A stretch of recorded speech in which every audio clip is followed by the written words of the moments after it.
Hello, well it's Locktail 64, the Bullshot. Now this is a weird cocktail. This is carnivores heaven.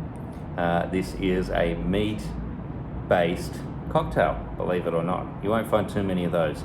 So the Bullshot was invented in the 1950s in a Detroit bar. I'm going to put more details of the history on the website, but I'm going to get into the cocktail itself. It's sort of like a carnivorous Bloody Mary is probably the closest cocktail you'll get, although it doesn't really taste like a Bloody Mary because there's no tomato juice in the cocktail. The restaurant that started the cocktail was trying to move some of their own beef bouillon product, and they just didn't want people to say that they were drinking the beef bouillon, but they were actually having a cocktail.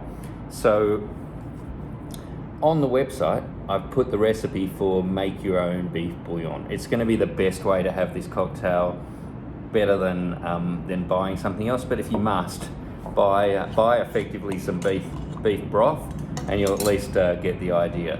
So I've got a container of the beef bouillon.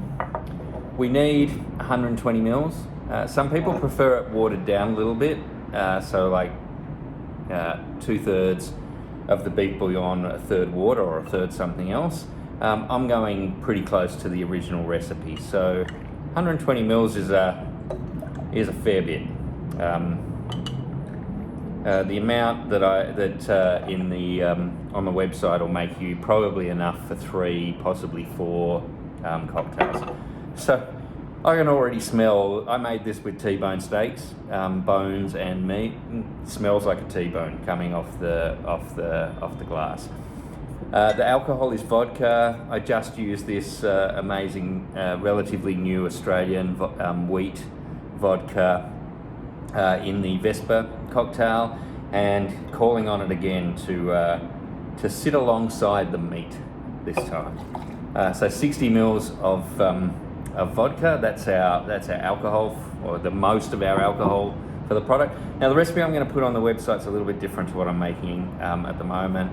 I put some habanero bitters in, the typical Tabasco sauce, but I'm actually making this a little bit differently. So you can follow the video or you can follow the recipe. I'm not sure if I'll write this up exactly as I'm going to make it.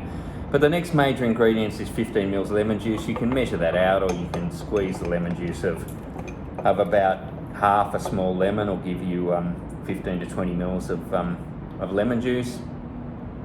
Then you want some Worcestershire sauce, usually in Perrins, which is the original one. I got some of my mum's own Worcestershire sauce. So I'm going to use 4 dashes. I'm going to actually measure 5 mils of her Worcestershire sauce. She's from Yorkshire, not Worcestershire, so what would she know? But it'll make her happy if I use her Worcestershire sauce. I might put some celery bitters or other things in. I'm definitely going to do what I would do with a Bloody Mary and add a little bit of salt. I'm using this Maldon smoked salt. That's sort of my cocktail preference, is to get a little bit of smokiness.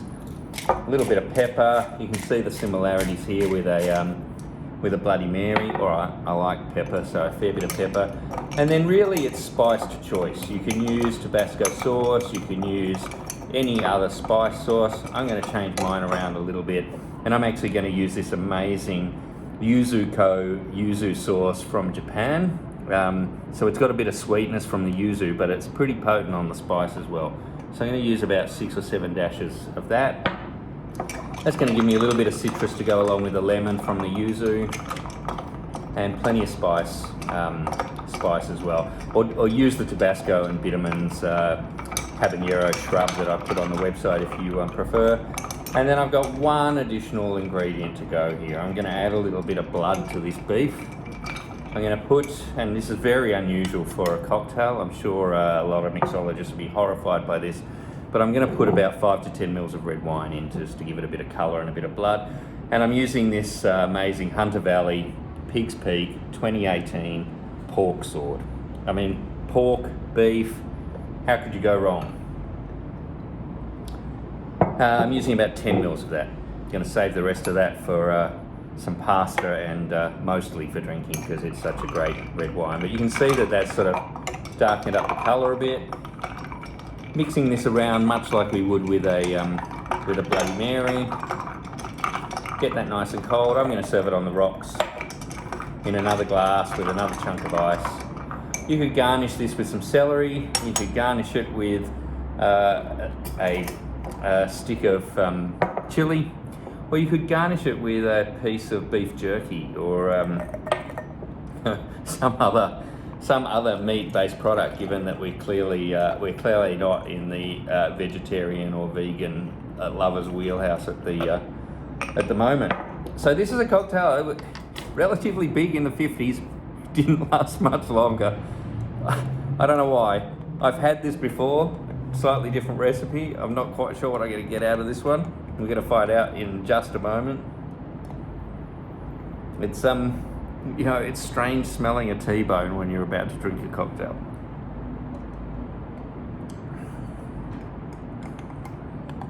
Sort of a meal in a glass, really. I think that's probably the reason this cocktail hasn't survived. I really don't know how to score this. If you don't like meat, you will not like this cocktail. If hearty winter stews are your go, if you grew up on steak and kidney pie or steak and kidney stews as a kid, and you're pining for the return to the 50s or that sort of era, then you probably need to make yourself one of these and see what you think. If for no other reason than it's the novelty of going back to this 50s cocktail that really just sat in that era and never really made it outside of it, I would suggest you try a Bullshot. I'm not going to commend it to you. It's a pretty specialised cocktail. I don't know that, in all honesty, I can give it more than about 2 stars, but on that sort of day that you just need the beef, this might be it. This might be just the cocktail for you. Thanks very much. See you for the next one. Bye for now.